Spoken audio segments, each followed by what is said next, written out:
তীব্র জ্বালানি সংকটে যখন টালমাটাল গোটা বিশ্ব আর লাগামহীন তেলের দামের ঊর্ধ্বগতিতে যখন বিপর্যস্ত বিশ্ব অর্থনীতি, ঠিক তখনই এক ভিন্ন বাস্তবতার অপূর্ব উদাহরণ তৈরি করেছে লাতিন আমেরিকার দেশ ব্রাজিল। সীমিত জীবাশ্ম জ্বালানির ওপর নির্ভর না করে দেশটি ভরসা রেখেছে তাদের বিশাল সবুজ কৃষি জমির ওপর। মিষ্টি আখের রস থেকে তারা উৎপাদন করছে বিপ্লবী জ্বালানি, যা দিয়ে চলছে দেশটির বিপুল সংখ্যক যানবাহন।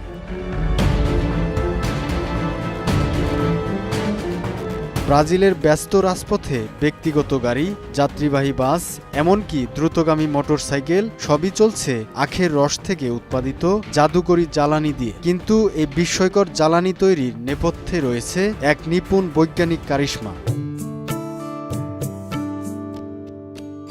প্রথমে বিশাল আখক্ষেত থেকে পরিপক্ক আখ কেটে আনা হয় কারখানায়। সেখানে শক্তিশালী রোলারের মাধ্যমে মাড়াই করে বের করা হয় স্বচ্ছ মিষ্টি রস।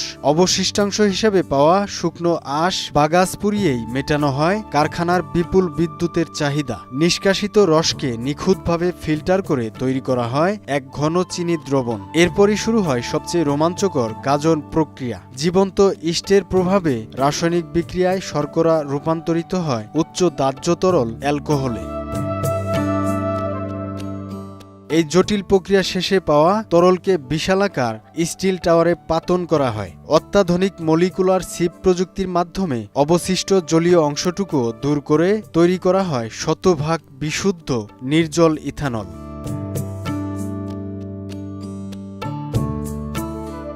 ব্রাজিলের রাস্তায় চলা স্মার্ট ফ্লেক্স ফুয়েল গাড়িগুলো এক অসাধারণ সেন্সরের মাধ্যমে নিমিষেই চিনে নেয় ট্যাঙ্কে থাকা জ্বালানির ধরন। সেই অনুযায়ী ইঞ্জিনের ইলেকট্রনিক কন্ট্রোল ইউনিট স্বয়ংক্রিয়ভাবে বদলে ফেলে তার কার্যক্ষমতা।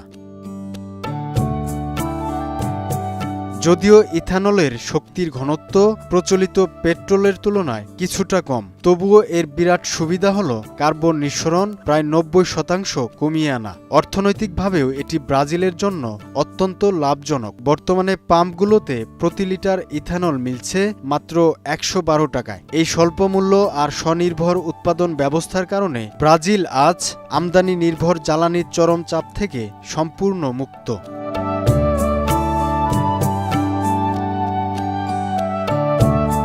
ব্রাজিলের এই ঐতিহাসিক সফলতা মূলত দীর্ঘমেয়াদী পরিকল্পনা আর উন্নত প্রযুক্তির এক নিবিড় মেলবন্ধন। এই অনন্য দৃষ্টান্ত আমাদের চোখে আঙুল দিয়ে দেখিয়ে দেয় যে বিকল্প শক্তির টেকসই উৎস মাটির নিচে নয়, বরং লুকিয়ে আছে মাটির ওপরেই। ওসমান খান আকাশ, সময় সংবাদ।